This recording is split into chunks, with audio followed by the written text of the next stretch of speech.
Hello student, Shri coaching classes में आपका स्वागत है। और आज इस वीडियो में हम पढ़ने वाले हैं क्लास 11 का चैप्टर 8 पार्ट 6।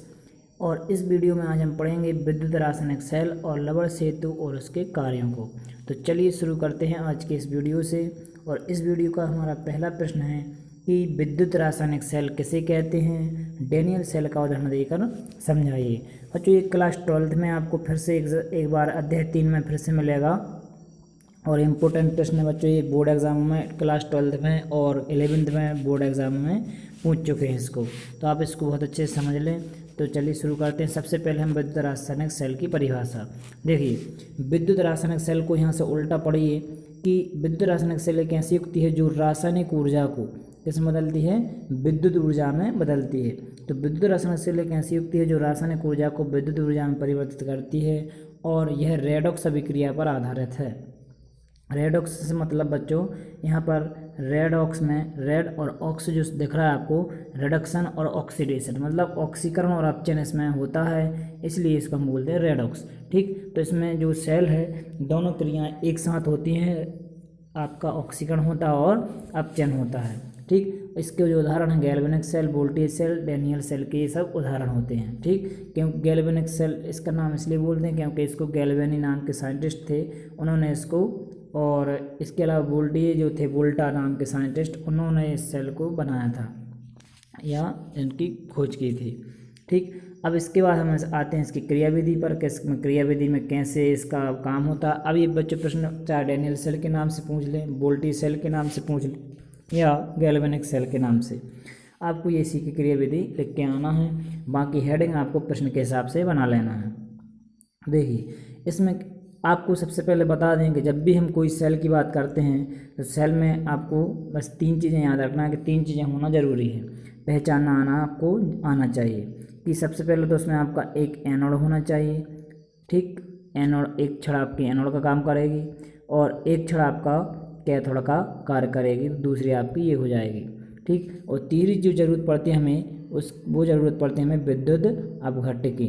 तो तीसरा पदार्थ हमारा होता है विद्युत अपघट्य। इस प्रकार से आपको ये 3 पदार्थ यहाँ पर ज़रूरत पड़ती है, एनोड, कैथोड और विद्युत अपघट्य। देखिए, तो विद्युत रासायनिक सेल में, इस सेल में जिंक धातु की छड़ जिंक सल्फेट के विलयन में, मतलब जो जिंक की छड़ है वो किसके विलयन में डूबी रहती है, जिंक सल्फेट के विलयन में डूबी रहती है।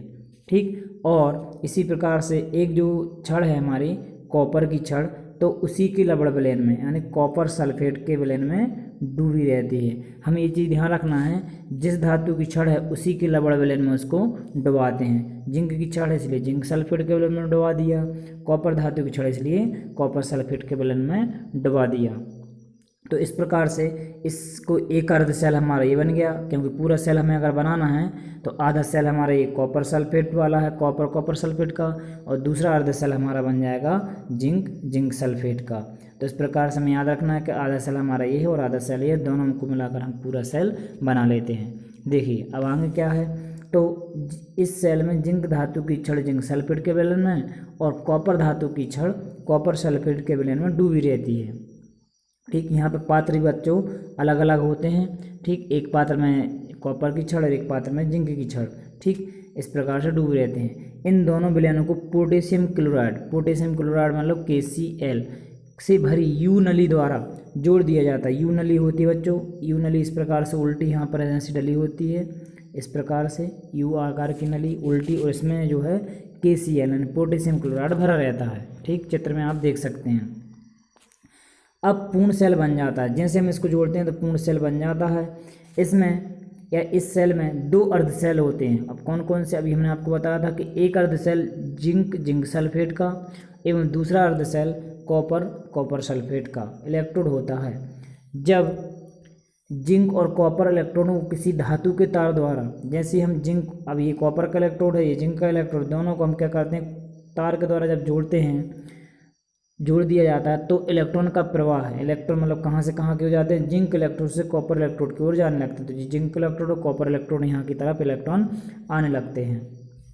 ठीक, और जिंक इलेक्ट्रोड पर जिंक परमाणु, अब जो जिंक इलेक्ट्रोड है उस पर जो जिंक परमाणु है वो क्या करते हैं, इलेक्ट्रॉन को त्याग कर Zn2+ में बदल जाते हैं। मतलब इसमें से 2 इलेक्ट्रॉन निकल जाते हैं, इस वजह से जो Zn2+ में बदल जाता है, Zn2+ में बदल जाते हैं और Zn2+ बनाते हैं, जो जिंक सल्फेट के विलयन में चले जाते हैं। तो Zn2+ जो बनेंगे वो कहाँ चले जाते हैं, जिंक सल्फेट का जो विलयन था उसमें वो चले जाते हैं। और जिंक इलेक्ट्रोड पर एकत्रित हुए इलेक्ट्रॉन, अब जो इसने इलेक्ट्रॉन त्यागे तो आ गए विलयन में, तो जो इसने 2 इलेक्ट्रॉन त्यागे हैं वो इलेक्ट्रॉन क्या करते हैं, देखिए इलेक्ट्रॉन बाहरी परिपथ, जो हमने तार जोड़ा है इस परिपथ की बात चल रही है, बाहरी परिपथ मतलब बाहरी परिपथ से हमने किसे जोड़ा है, की सहायता से कॉपर इलेक्ट्रोड पर पहुंच जाते हैं। कॉपर इलेक्ट्रोड हमारा यहाँ पर है तो इस पर वो पहुंच जाते हैं। अब ये इलेक्ट्रॉन है और विलयन में हमारे पास Cu2+ पड़े हुए हैं, तो ये प्लस चार्ज हैं, इनके ऊपर माइनस चार्ज, ये क्या करते हैं एक दूसरे को आकर्षित करते हैं। इस प्रकार से कॉपर के ऊपर 2 इलेक्ट्रॉन की कमी है तो इन दोनों इलेक्ट्रॉनों के क्या करेगा, कॉपर ग्रहण कर लेगा और ये Cu रूप में बदल जाएगा। जहाँ पर कॉपर सल्फेट विलयन में उपस्थित कॉपर से अभिक्रिया करके कॉपर धातु बनाते हैं, जो कि कॉपर परमाणु के रूप में कॉपर इलेक्ट्रोड पर जमा हो जाते हैं और इस प्रकार विद्युत धारा का प्रवाह निरंतर होता रहता है। तो ये थी इसकी क्रिया विधि, आपको इसको अच्छे से समझ लेना है। और ये यहाँ पर इसका चित्र देखिए, यहाँ पर आपके 2 पात्र होते हैं, अलग अलग पात्र हैं, इसमें एक कॉपर की छड़ है और एक जिंक की छड़ है, दोनों को बाहरी परिपथ की सहायता से तार से जोड़ दिया है और दोनों पात्रों को एक यू आकार की नली जो हम बोल रहे थे ये है, आपको दिख रही होगी, जिसमें KCl भरा हुआ है। KCl में K के ऊपर प्लस चार्ज होता है, Cl के ऊपर माइनस चार्ज होता है, ठीक। जिनसे ये जिंक जो है इलेक्ट्रॉन त्यागता है तो Zn2+ के रूप में इस विलयन में आ जाता है और इलेक्ट्रॉन जो है बाहरी परिपथ की सहायता से होते हुए और कहाँ जाते हैं, कॉपर के उछाल पर आ जाते हैं। तो विलयन में पहले से ही कॉपर आयन थे, ये कॉपर आयन इन इलेक्ट्रॉनों को ग्रहण कर लेते हैं और इस प्रकार से मुक्त जो है कॉपर जमा हो जाती है। और इसमें जो विलयन है सांद्रता वाला, वो 1 मोलर सांद्रता वाला विलयन है, ये लिखा हुआ है इसकी सांद्रता। और जिंक की छड़ जिंक सल्फेट के विलयन में डूबी है और कॉपर धातु की छड़ कॉपर सल्फेट के विलयन में डूबी रहती है, ये हमने यहाँ पर क्रिया विधि में देखा, ठीक। अब यहाँ पर हम आते हैं सेल में कैसे अभिक्रियाएँ होती हैं उन पर देखिए। तो एनोड पर आपको पता होना चाहिए कि एनोड पर जिंक का ऑक्सीकरण होता है। ऑक्सीकरण में बच्चों यहाँ रखना है आपको अध्याय 7 में, यहाँ पर अध्याय जो है 8 अभी हमने जो पढ़ रहे हैं अभी इसी अध्याय में ही, ठीक। अध्याय 8 में हमने अभी पढ़ा कि ऑक्सीकरण मतलब इलेक्ट्रॉन निकलते हैं। तो परिभाषा हमने ऑक्सीकरण की 3 आधारों पर बांटी थी अलग अलग, इलेक्ट्रॉन के आधार पर, ऑक्सीकरण संख्या के आधार पर और हाइड्रोजन ऑक्सीजन के जुड़ने और निकलने के आधार पर। तो यहाँ पर इलेक्ट्रॉन के निकलने के आधार पर हम देखें तो एनोड पर जो है इलेक्ट्रॉन जिंक में से निकल जाते हैं, ठीक। क्या हो जाते हैं, जिंक में से 2 इलेक्ट्रॉन जैसे निकलते हैं तो ये Zn2+ में बदल जाता है और यहाँ पर 2 इलेक्ट्रॉन इस प्रकार से निकल गए हैं, आपको देख रहे होंगे अब समीकरण में निकल जाते हैं। अब ये 2 इलेक्ट्रॉन बच्चे जब एनोड पर से निकले हैं तो इन इलेक्ट्रॉनों को कोई ना कोई ग्रहण करेगा। तो वो इलेक्ट्रॉन किसके द्वारा ग्रहण होते हैं, कैथोड के द्वारा, क्योंकि दोनों एक दूसरे के क्या हैं, ये विपरीत हैं। तो विलयन में आपको पहले से ही पता होगा कि विलयन में जो है Cu2+ पहले से ही उपस्थित थे कॉपर सल्फेट के विलयन में, ठीक। अब ये दोनों इलेक्ट्रॉन क्या करते हैं, ग्रहण कर लेते हैं और ग्रहण करने के बाद ये कॉपर परमाणु के रूप में बदल जाता है। तो आप यहाँ पर इस प्रकार से इनको देख सकते हैं, ठीक। अब किस चीज़ पर ऑक्सीकरण होता है, किस इलेक्ट्रोड को हमें मानना है, तो इस प्रकार से आपको एक ट्रिक याद रखना है, LON, LOAN, LON। तो LON से आपको कैसे याद रखना है, देखिए L मतलब लेफ्ट मतलब होता है बाईं साइड। तो बाईं तरफ जो पात्र है यहाँ पर इस तरफ और एक पात्र इस तरफ था दाईं तरफ, तो बाईं तरफ जो पात्र है उस पर होता है O मतलब ऑक्सीडेशन, और ऑक्सीडेशन का मतलब होता है ऑक्सीकरण। तो जिस पर ऑक्सीकरण होता है उसमें से इलेक्ट्रॉन निकलते हैं। तो यहाँ पर देखिए ये हो रहा है ऑक्सीकरण, इलेक्ट्रॉन निकल रहे हैं और उसको हमें क्या बनाना, AN आना एनोड। तो जिस पर लेफ्ट साइड जो है जिसका ऑक्सीकरण हो रहा है उसको हमें क्या बनाना, एनोड। तो एनोड पर हमारा ऑक्सीकरण की क्रिया हो रही है मतलब इलेक्ट्रॉन निकलेंगे, ठीक है। इस प्रकार से हमें मानना, तो इसके अपोजिट कर देंगे तो पूरा कैथोड बन जाएगा, ठीक। तो अब पूरी सेल की अभिक्रिया अगर हम देखें तो यहाँ पर आपको दिख रहा होगा जिंक जो धातु थी और कॉपर सल्फेट विलयन में जो Cu2+ थे वो इस प्रकार से उपस्थित रहते हैं। तो ये जिंक 2 इलेक्ट्रॉन देगा और इसको संतुलित कर देगा, जिसकी वजह से जो Zn है वो 2+ के रूप में बदल जाएगा क्योंकि इसने दिए हैं, और कॉपर ने इलेक्ट्रॉन को दोनों को ग्रहण कर लिया इसलिए परमाणु के रूप में बदल जाता है।